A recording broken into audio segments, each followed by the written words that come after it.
Hello ladies and gentlemen, it's Mike here at Gamefromscratch. Today we're going to be looking at 25 game engines in 25 minutes. So basically about a minute each. The only criteria here is 3D only. I might do 2D at some point in the future and have some kind of a world editor. First, a word from our sponsor, and that is Adventure Forge. Now Adventure Forge is a brand new upcoming game engine from legend Jordan Weisman. And I don't actually use the word legend very often, and I fully mean it this time. This is the guy behind the IP behind two of my favorite games of all time. Shadowrun on the Sega Genesis and also MechWarrior 4 Mercenaries on the PC. So he's behind MechWarrior, Shadowrun, BattleTech, Crimson Skies. This guy has created a lot of really cool systems, as well as also harebrained schemes where he did the Shadowrun role-playing games, etc. And now he's created his own game engine, and this is aimed at storytellers to make it so that they can tell their story. So there is no code required here. It uses like a visual language for game creation, but it's got all the tools you need to create your own games. And this includes games in the styles of like visual novels, adventure games, or even isometric style RPGs. This one is really interesting. If you want to go ahead and check it out,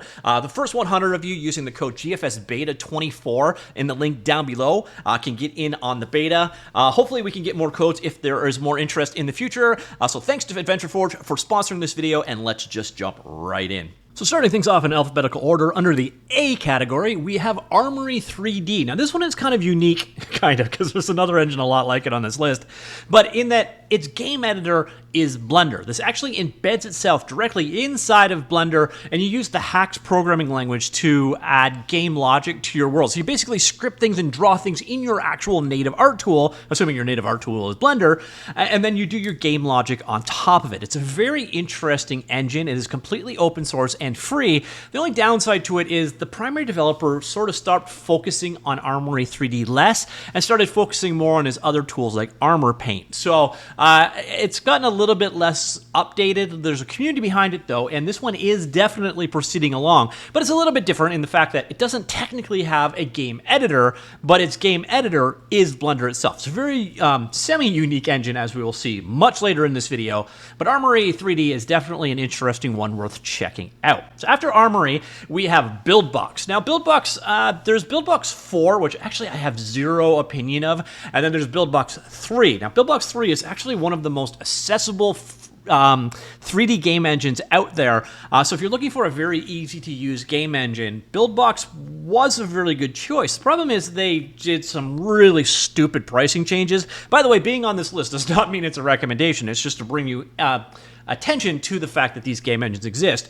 But then Buildbox 4 added AI. And it's moved to a complete, you basically program your game by telling it what you want AI to create for you. And it's interesting. I haven't actually got my hands on Buildbox 4 yet to get much of an opinion on how the new AI features work. So I'm mostly mentioning it in this video today to talk about Buildbox 3, which again is a very easy to use 3D game engine with a company that makes idiotic decisions. So it's one of those things to be aware of when it comes to Buildbox. I don't trust the company behind it. They just keep doing dumb things. But it is an interesting engine. Next up, we have Cave Engine. Now, Cave Engine is a free engine. One of the big downsides to Cave Engine, however, is that it's only on Windows. Now, there are some definite upsides to Cave Engine as well, in that it's one of the few pure Python game engines out there. It's the only one that's going to show up on this list. There's other options out there like Panda 3D, but Panda 3D does not have an editor. Thus, Cave gets the spot here. So it's got a full 3D editing environment for making first-person, third-person, top-down racing games, etc., all using Python programming language, but the back end is using C++, so the performance should be there. This is not an open source project, though. It's definitely, if that's important to you, then Cave is not where you want to go. But if you're looking for a Python-based game engine with a full editing environment, sadly on Windows only, there is Cave out there. By the way, a lot of the things that I'm talking about today, pretty much every one of them, I have done more hands-on coverage of. So check out the links down below if you want to learn more about each individual engine. Next up, we have Cocos Creator. Now, Cocos Creator is the closest thing that you're going to find to Unity for the web. It's very strong in Asian markets, definitely in China. So one of those things you're going to notice, a lot of the examples and such seem to be very Chinese focused, but this is a very polished game engine for creating JavaScript and TypeScript-based 3D titles. So if you are creating web games, Cocos 3D is definitely one you're going to want to know about, but it also can make mobile games, etc. But the editor you're going to find is very similar to Unity in scope. So when you actually check out Cocos Creator, it's just generally a very familiar experience. But the big thing here with this all-in-one editor is that you are dealing with TypeScript as your primary language or JavaScript. But otherwise, it's got animations built in. It's pretty lightweight. It's definitely an interesting project. The underlying engine is open source. The tools on top of it that it's actually built on are not. But Cocos 2DX, like the lower level framework, is an open source project. Next up, we have CopperCube. Now, CopperCube is a commercial game engine available up on Steam, generally for a price tag around $40, but it's often discounted and on sale. I've seen it as low as, I think, 10 or 15 bucks in the past.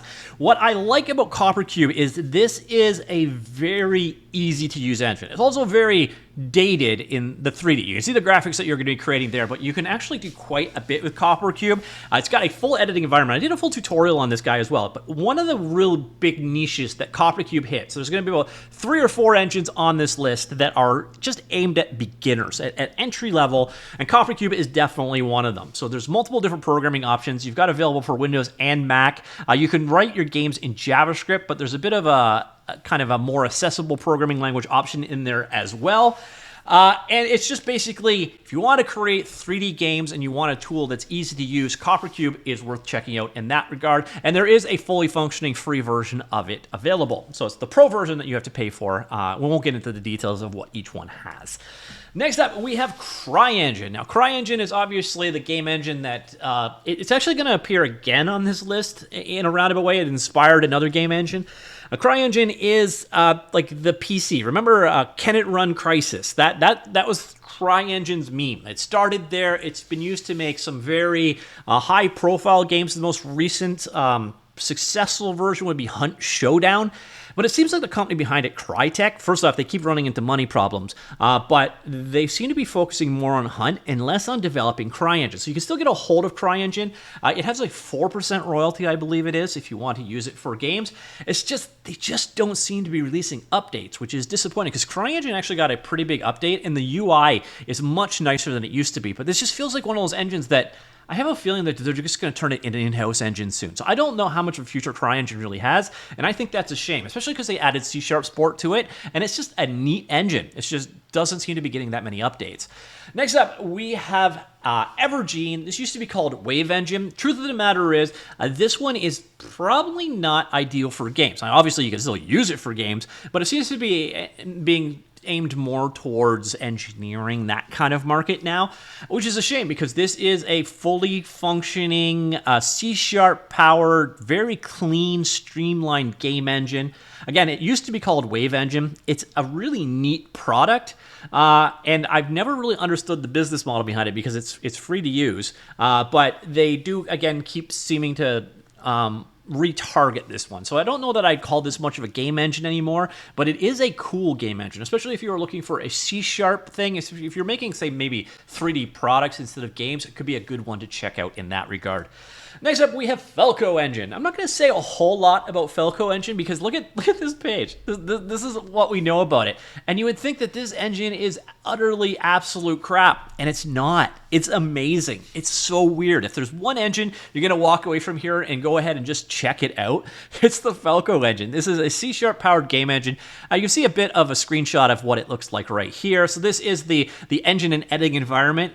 And for an engine that like almost nobody has heard of, and they just seem to constantly be keeping these updates coming for it, it's a very interesting engine that I have no idea why it exists, how it can be as good as it is. So again, if there's one takeaway, if there's some obscure engine you're going to want to check out today, it's Felco, because I just want you to check this guy out and tell me when you're done Wow, that was so much better than I expected. It's also now got a beta version available for Linux as well. Otherwise, it is a Windows-based game engine. Next up, we have the Flax engine. I've been a big cheerleader of Flax over the last couple years, and it's come a very long way. There's one primary developer on this engine, and that guy is capable of doing some serious magic with what he's done. This is again, there's a C-sharp powered game engine, but you can also do C++ live scripting with it as well. So C-sharp and C++, plus there is a visual scripting language on top of it as well. It supports Windows, Linux, Android, macOS, iOS, PS4, PS5, Switch, and Xbox. They have ported the tooling to other platforms as well. You've got things in here such as hot reloading, C#. Flax Engine is, I think, the one that's most on the cusp. There's a lot of potential with Flax Engine. Now, one of the things about it is royalty-based, as you can see down here. So you use it for free. You pay 4% when you release above the first 250K per quarter. So your game has to be pretty successful before you have to pay any money there. And all the source code, all the samples, and all of that stuff are all available for you as well. Flax is a really cool project. Definitely one to check out if you have never seen it before. So next up, we have the Forge. Now, the Forge is an interesting one. This is an open source game engine that isn't a game engine, but it is a game engine. So let me explain exactly what I mean there. So the Forge is kind of a learning / research project demonstration thing for a specialist group of game developing troubleshooters. These actually guys, the Forge people, recently collaborated, for example, with Google and the Godot game engine to optimize Vulkan rendering on Android, as an example. So that's what they do. They go in and they troubleshoot and specialized services and so on for game engine development. But the Forge is their own kind of in-house demonstrator tool and so on. Completely open source. You want to go ahead and check it out. It's a pretty powerful engine available up on GitHub, so open source cross-platform rendering framework. It is a definitely interesting tool, but a little bit of an anomaly here. More of a research tool than an actual game engine you'd probably use, but it's definitely one you should check out. So next up, we have the only Rust entry on this list, and that is the Firox game engine. Now, there is another game engine out there I'm going to honorable mention right now, which is the Bevy engine, and Bevy is working on an editor, but there is nothing yet. So it's more of a framework at this point in time, whereas Firox has a full-featured game editor as well. So this is a Rust-based tool, entirely open-source project. You can see the editor in action over here. It's got a good, solid community behind it. I think Bevy probably has a little bit more momentum when it comes to the Rust space, but if this guy is number 2, it's a close number 2. There's also demo projects and a book to get you up and going. So if Rust is your thing and you want a game editor, Firox is probably the preeminent project out there, although you probably do want to keep an eye on Bevy as well. So we'll put Bevy in here as an honorable mention, but that's why it isn't included, and Firox is. Next up, we have G3D Innovation Engine. Now, this one is from Mark McGuire. He actually works, I think, at Roblox now. This is basically a reference or learning engine as well. All kinds of techniques are demonstrated within it. It is a very surprisingly robust game engine. So when you look at the initial site, you're like, okay. But if you want to learn how to make your own game engine, especially C++ world, G3D Innovation Engine, this is definitely one worth checking out. Now, interestingly enough, the author of this is the guy that wrote the book that I learned computer graphics in back when I was in school. So kind of a personal tie that I have as well. But if you're looking for a reference or learning engine, another option that you've got out there, like the Forge, is the G3D Innovation Engine. And that's this whole purpose of existing is, again, it emphasizes rapid prototype innovation and particularly focused on rendering and game algorithms. So if you're looking at a learning project, a great choice here. Plus, there's a ton of assets in here that you can check out. That's where the bistro scene that you see rendered so often comes from. Next up, we have Game Guru. Now, Game Guru is another commercial game engine. There is a free trial available. So Game Guru Max is about 45 or 50 bucks USD on Steam, although it is quite often on sale, and you can get it for a lot less than that quite often. These guys have made tools for decades. A bunch of game development tools goes back to, I think, AGK was them originally, and then the original Game Guru. Now we've got Game Guru Max. This is for creating 3D games. It's very simple to use. You use Lua as your logic programming, but you can see here you've got things like a character creator, an object library, and so on built into it. There's also a ton of DLC packs. If you're not a content creator, you can get it and create your games with it. Now, you're not going to create the highest fidelity games in the world. This is kind of on the same tier as Copper Cube, on the level that this is a very accessible, easy to use 3D game engine, but you're not going to be creating AAA games anytime soon. Again, do look for it on sale on Steam if you're checking it out, because it is quite often heavily discounted. But it's one of the easiest game engines out there when it comes to the world of 3D game engines.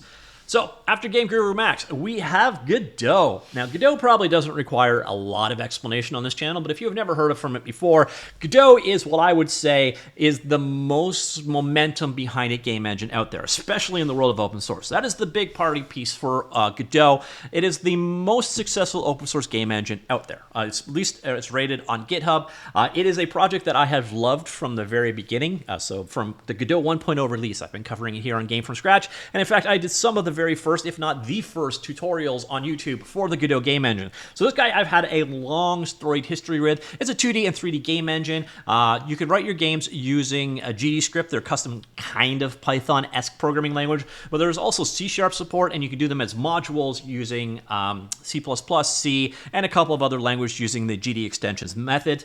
It is a full-functioning 2D and 3D game engine. The big thing here is there's a huge community behind this one, so if open source is your gig and you're looking for a reliable open source engine, Godot is definitely worth checking out. So after Godot, we have JMonkey Engine. Now, JMonkey Engine is starting to look a little, or maybe a lot, dated. As a full-functioning game engine has been around for like 15 plus years, fully open source.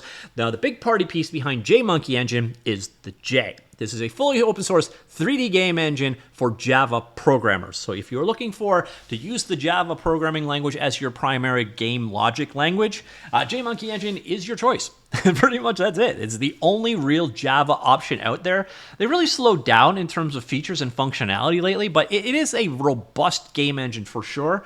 And so again, you've got things like terrain editors built in there, full 3D audio, full physics systems, etc. But the biggest reason, again, why you would pick JMonkey Engine out of all of the engines on this list, it is the only one here that I'm talking about that has Java, or that is Java-based, written in Java for Java developers. So if Java is your language of choice, JMonkey Engine is the engine you wish to check out. Next up, we have the other big open source game engine, I think that's fair to say, O3DE. Now, O3DE has had a bit of a storied history. Remember I told you earlier on we were going to have a callback to CryEngine? Well, that's O3DE. O3DE was basically forked from CryEngine by Amazon as something called Lumberyard. Lumberyard just did not work out well. Amazon Game Studios did not work out well. But they took the technology they created there, spun it off into a new organization called O3DE, the Open 3D Engine. I guess so. And I thought there was a G in there, but no, that'd be O3DE. Can't get a game in there if I want to. This is kind of the closest thing you're going to get to a game engine that's open source that is targeted at the AAA space. Godot really isn't targeted at AAA per se.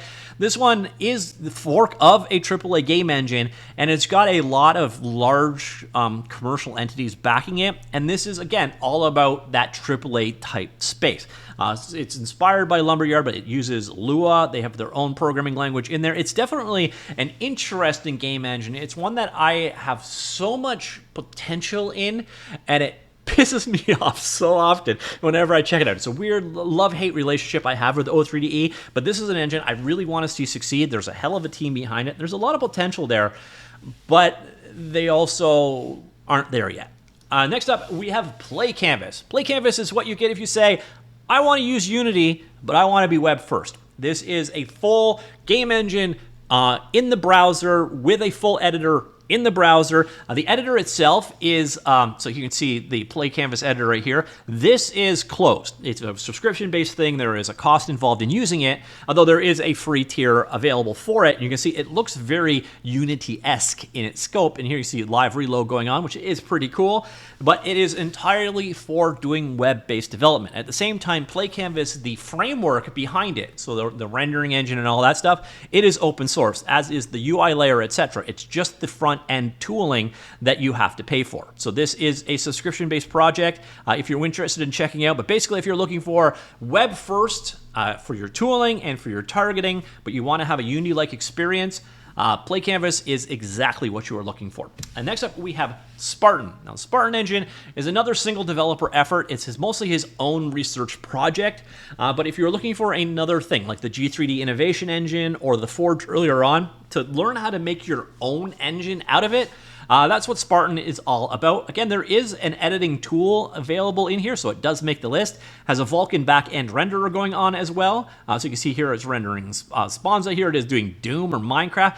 It is, again, a cutting-edge Vulkan renderer. But the key thing here is this started out as a learning project. So it's mostly the passions of one developer who worked, I want to say for Sony, but I might be wrong on that one. But it's another one, if you're looking how to create your own engine and you're looking for like references or ideas, or you just want to start off with a very obscure engine, Spartan is worth checking out. Again, just realize what kind of category it falls into. After Spartan engine, we have Stride. Now, Stride has also had a bit of a history as well. Started off as the Paradox engine. The Paradox engine is, there's a game called Paradox Interactive, so that got a little confusing. So they renamed it to Zenko. Now, Zenko was eventually sold off by Silicon Studios, which is a company which actually is a modern-day inheritor of Silicon Graphics Japan. But they open sourced the engine out in the community as Stride. So how do you define Stride? Well, Stride is a C# powered open source game engine that looks quite a bit like Unity. That's a very common thread here. You can see a bit of the editor in action right here. It uses C#, keeps very current on its version of C#. So you're looking at C# 12 at this point in time. It doesn't update that often, but it does have a pretty active community behind it. So you see here, the last update was in 2024, February. I think the one before that was about 6 months earlier. It is a very interesting engine. Again, fully open source for 2D and 3D games. Also, you can do things like mobile and VR, etc. It started life, again, as a commercial game engine and was spun off and made into an open source project. The biggest complaint I hear about Stride, though, is the speed of the editing tools. That's just the common complaint I see. But fully open source project, it'd be interesting to see where Stride ultimately ends up. It has decent momentum behind it, so it's definitely worth checking out. Next up, we have Ultra Engine. Now, Ultra Engine is a commercial engine also available on Steam. It was created relatively recently. Now, the big thing that the developer behind Ultra Engine is going for is speed. And he's making some rather strong claims of speed gains over the Unity game engine. So, like a lot of speed compared to the Unity game engine. This full editing environment, this guy previously created the Leadworks game engine. This is a commercial engine available up on Steam. I think it's about $50. Again, focused on speed. Primary programming language, I do believe, is C++, but there are other options there as well. It's an interesting engine, again, if your focus is on speed, but do keep in mind, it is also early access at this point in time, even though it is commercially being sold. Next up, we're getting into the UNs. We got a lot of engines next. The first one is Unigene. Now, Unigene is an interesting one. This is kind of originally aimed so heavily at the engineering market. This is a commercial game engine, by the way. And here you can see the pricing. So you do have a free version, and then if you make over $100K a year, you have the community version at $1,500 per seat. The other engines are more aimed at engineering in sim, so you would probably be dealing with Community Pro. So you're looking at $1,500 per seat, which is a little bit cheaper than what you're dealing with the Unity game engine. Unigene is capable of amazing graphics. This is definitely a product that has really blown my mind with its capabilities in the past. Weird thing, I think Unigene would be a lot bigger in the game development space if they had just focused on it earlier on. So it has been used to make some of these games, you can see right here, but it was more focused on engineering projects and technical projects like that, and less so on the gaming side of things. Recently, they started focusing a little bit more on games or simulation-style games as well. But it never really broke into that market nearly as big as I would have expected. Instead, it's probably most famous for its benchmarking software, such as the, Unigene Heaven and a couple others. You can use C++, C#, and there is a scripting language as well. I believe you can use JavaScript in there too. A huge amount of functionality there. You'll be shocked with just this is probably one of the prettiest looking game engines out of the box that you will find. So that's the first U. Now we're on to the second, and this one is Unity, of course. Now Unity, if you've never heard of Unity before, well, welcome to the world of game development. Unity is the biggest player in this space. I think that there are the most titles created using Unity. It's a 2D and 3D game engine. It absolutely dominates in the mobile space. A lot of the A-level games that you've seen out there, although we've got a couple of breakout hits from Unity as well, things like Rust and Tarkov, etc., were created using Unity, but a lot of things like, say, Pillars of Eternity, RPGs, Wasteland, that kind of stuff, created using Unity as well. So this is a hugely successful game engine. They really shot themselves in the foot lately with a brutal PR mistake in terms of they tried to add this runtime fee. It's still there. It's a little hard to explain. I'm not going to get really into the pricing of Unity too much. It's again, a topic for its own video. They have made the free tier more capable in terms of what you get. And then you're looking at per seat pricing of $185 a month for Pro. And then we have this new runtime fee thing where, again, that needs its own video. Put it this way, Unity is the most popular game engine out there, although Godot is really trying to take that crown, as are another one that we're going to talk about in a minute. But the most shipped titles, definitely Unity. The most developers available out there, definitely Unity. The most books on the market, definitely Unity. Biggest asset store, definitely Unity. Biggest blunder, business-wise, definitely Unity as well. Next up, we have the other U, Unreal Engine. Yes, there's a lot of engines out there, as you may be able to tell. Now, this one's pretty simple to describe. For some reason, it's running like a slideshow, but this is the AAA game engine, period. There's so many games out there created using Unreal Engine at the AAA level that it kind of goes without saying. You're seeing some of them in the background as we talk. It is the game engine behind Fortnite. It's I don't really know what to say. It's a super powered engine with all the neat new bells and whistles and stuff going on. If you're trying to create the most robust game out there, this one is definitely probably the most obvious if you're creating a giant AAA scope kind of game. Now, one thing to be aware of, it is completely free. Up to the first $1 million in product revenue, so you can make a game, make $1 million bucks, and not have to pay them a cent. And then after that amount, you start paying a royalty. So over the $1 million in revenue is where the royalties start kicking in, and I believe the royalty is 5%. Yes, it's a 5% royalty after that. There's some exceptions if you run it on the Epic Game Store, etc. But again, the AAA game engine is Unreal. It is not open source, but it is source available, which basically means you have access to the entirety of the source code, but you don't have like freedom to do whatever you want. And now we're going to go full circle back to where we started. Now, I was going to say that the Armory engine is a very unique game engine in that it is a game engine that runs inside of Blender, but it's not unique because there's another one that does that, the UPBGE.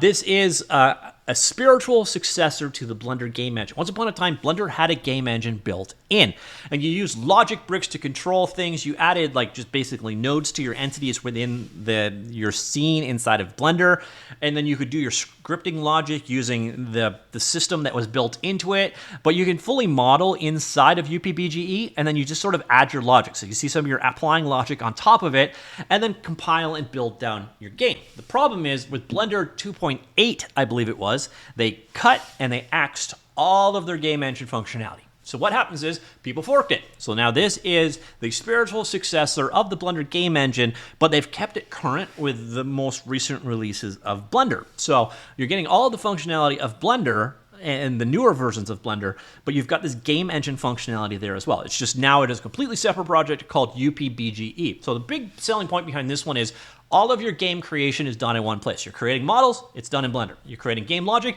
it's done in Blender. Everything is done in Blender. So this and Armory 3D are two very cool projects that way. Much different approach to programming. Again, this one uses these logic bricks as the way to do your game logic. The other one uses the HAX programming language. And then finally, we have the Wicked engine. Now, the Wicked engine is actually kind of interesting in that we actually already sort of featured it. Earlier on, we talked about Game Guru Max. Game Guru Max is actually built on top of the Wicked engine. This is a fully open source modern 3D game engine. There is an editor. It's pretty lightweight on the editor's side, but it's good enough to make it in this video, damn it. And Wicked engine blows my mind. Every time I check it out, it is even more impressive than it used to be. And you can see here, it's actually available on platforms you don't often often see for these kind of game engines. So it does have a lightweight editor built inside of it. You can do Lua scripting or C++ for your game logic. It's got staggeringly cool rendering as well. It is completely free. It's obviously community supported. But yeah, Wicked Engine, this is the technology powering Game Guru Max in terms of the rendering technology, but it is a full-blown game engine in itself, and the guy just keeps adding newer and newer features, and you're like, wow, this is nuts.